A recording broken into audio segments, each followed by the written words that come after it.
Hello guys, അപ്പൊ തുടരും അടുത്ത ആഴ്ച റിലീസ് ചെയ്യാൻ പോവാണ്. L2 എംപുരാന്റെ മേളം കലാഹലം ഒക്കെ കഴിഞ്ഞിട്ട് തുടരും റിലീസ് ചെയ്യാൻ പോവാണ്. അപ്പൊ ഈ തുടരും എംപുരാന്റെ ഈ കോൺട്രവേഴ്സി തുടരൂനെ എങ്ങനെ എഫക്ട് ചെയ്യോ അതോ എഫക്ട് ചെയ്യില്ലേ എന്നുള്ളതിനെ കുറിച്ചിട്ടാണ് നമ്മളിവിടെ സംസാരിക്കാൻ പോകുന്നത്. തുടരും എന്ന് പറയുന്നത് തരുൺ മൂർത്തി, അദ്ദേഹം വെൽ എസ്റ്റാബ്ലിഷ്ഡ് ആയിട്ട് ചെയ്ത സിനിമകളൊക്കെ അതിൻ്റെതായ നിലവാരത്തില് നല്ല രീതിയിൽ ചെയ്തിട്ടുള്ളതാണ്. അപ്പോൾ തരുൺ മൂർത്തിയുടെ സംവിധാനത്തിൽ, അതുപോലെ തന്നെ രജപുത്ര പ്രൊഡക്ഷൻ, രഞ്ജിത്ത് സാറിന്റെ പ്രൊഡക്ഷനിൽ വരുന്ന സിനിമയാകുമ്പോൾ ആൾക്കാരുകൾക്ക് പ്രതീക്ഷ കൂടുതലുണ്ട്. പക്ഷെ ഈ പ്രതീക്ഷയ്ക്കൊത്ത് ബോക്സ് ഓഫീസിൽ തുടരും വിജയം കാണുമോ എന്നുള്ളതാണ്. അപ്പൊ ഈ വിജയം കാണും എന്നുള്ളതാണ് നമ്മളൊക്കെ പ്രതീക്ഷിക്കുന്നത്. എല്ലാ സിനിമകളും വിജയിക്കണമെന്നാണ് നമ്മൾ പ്രതീക്ഷിക്കുന്നത്.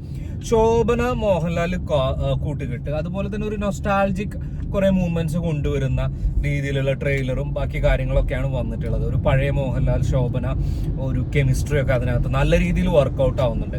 അപ്പോൾ അത് ബോക്സ് ഓഫീസിൽ സക്സസ് ആവും എന്നുള്ളത് തന്നെയാണ് നമ്മൾ വിജയിക്കുന്നത്. നല്ല പാട്ടുകളും വളരെ സ്വരസിദ്ധമായ പാട്ടും അതേപോലെ തന്നെ എന്താ പറയാ നല്ല സീനുകളൊക്കെയാണ് ട്രെയിലറിലും ടീസർ കട്ടിലൊക്കെ പുറത്തു വന്നിട്ടുള്ളത്.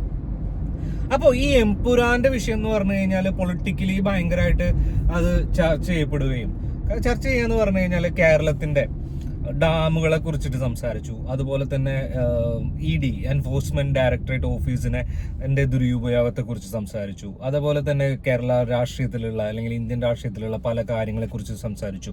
ഗുജറാത്ത് കലാപത്തെ കുറിച്ച് അതിനകത്ത് സംസാരിച്ചു. ഓക്കെ, ഇതൊക്കെ ഒരു വിഭാഗം ആൾക്കാർക്ക് ഇഷ്ടപ്പെടുന്നുണ്ടെങ്കിലും ഒരു വിഭാഗം ആൾക്കാർക്ക് ഇത് ഇഷ്ടപ്പെട്ടിട്ടില്ല. അപ്പോൾ മോഹൻലാലിന്റെ ഫാൻസ് അസോസിയേഷനിൽ നിന്ന് 32,000 പേര് ഇറങ്ങിപ്പോയി, അങ്ങനെയാണ് ഇങ്ങനെയാണെന്നൊക്കെ പറഞ്ഞ് കുറേ ന്യൂസ് ഒക്കെ വരുന്നുണ്ട്.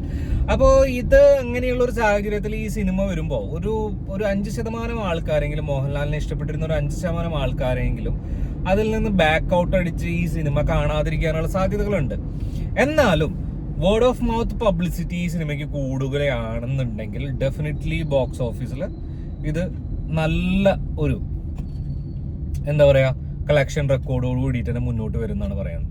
പിന്നെ തരുൺ മൂർത്തിയുടെ ഓപ്പറേഷൻ ജാവ, സൗദി വെള്ളയ്ക്ക തുടങ്ങിയ സിനിമകളൊക്കെ എനിക്ക് പ്രിയപ്പെട്ടവയാണ്, നിങ്ങൾക്കും പ്രിയപ്പെട്ടവയായിരിക്കും എന്ന് ഞാൻ വിചാരിക്കുന്നു. അപ്പോൾ തരുൺ മൂർത്തി അദ്ദേഹത്തിന്റെ സോഷ്യൽ മീഡിയ പ്രൊഫൈൽ ബാക്കിയുള്ള കാര്യങ്ങളൊക്കെ ആക്സിഡന്റലി ഡയറക്ടർ എന്നാണ് പറയുന്നത്. പക്ഷേ ആക്സിഡന്റലി ആൾ ഡയറക്ടർ ആയാലും വളരെ ബ്രില്യൻ്റ് ആയിട്ടാണ് അദ്ദേഹത്തിന്റെ സിനിമകളൊക്കെ ചെയ്തിട്ടുള്ളത്. ആ ബ്രില്യൻസ് ഈ തുടരും എന്ന സിനിമയിലും കാണാം എന്ന് സാധിക്കുന്നു. തുടരും എന്ന സിനിമ ഒരു family drama crime thriller type ആണ് എന്നാണ് പറയപ്പെടുന്നത്. ലൈക്ക് ഒരു ദൃശ്യത്തിന്റെ മോഡലൊക്കെ ആണെന്നൊക്കെ പറയപ്പെടുന്നു. ദൃശ്യം പോലെ അല്ലെങ്കിലും സംതിങ് ഈസ് ദർ. വളരെ രസകരമായി ആയിട്ട് മുന്നിലോട്ട് വരികയും അതുപോലെ തന്നെ എന്താ പറയുക ഒരു ക്രൈമിലേക്കോ അല്ലെങ്കിൽ ഒരു ത്രില്ലർ സസ്പെൻസിലേക്കോ മൂവ് ചെയ്യുന്ന പോലെയാണ് ഈ സിനിമ പറയപ്പെടുന്നത്. നമുക്കറിയില്ല എങ്ങനെയാണെന്നുള്ളത്. അത് അടുത്ത ആഴ്ച തിയേറ്ററുകൾ വരുമ്പോഴേ മാത്രമേ നമുക്ക് പറയാൻ പറ്റുള്ളൂ. So let's see. നമുക്ക് ഈ പടത്തിന്റെ വിജയത്തിനായിട്ട് ആഗ്രഹിക്കാം. Of course we all are Lalettan fans. എന്തൊക്കെ പറഞ്ഞാലും ആ പഴയ ലാലേട്ടനെ നമുക്ക് ആ ട്രെയിലറുകളിൽ കിട്ടിയിട്ടുണ്ട്. വളരെ നർമ്മം ചാലിച്ച് ഓരോ സീനും അടിപൊളിയായിട്ടാണ് വന്നിട്ടുള്ളത്. Let's hope for the best. അപ്പോൾ സീ യു.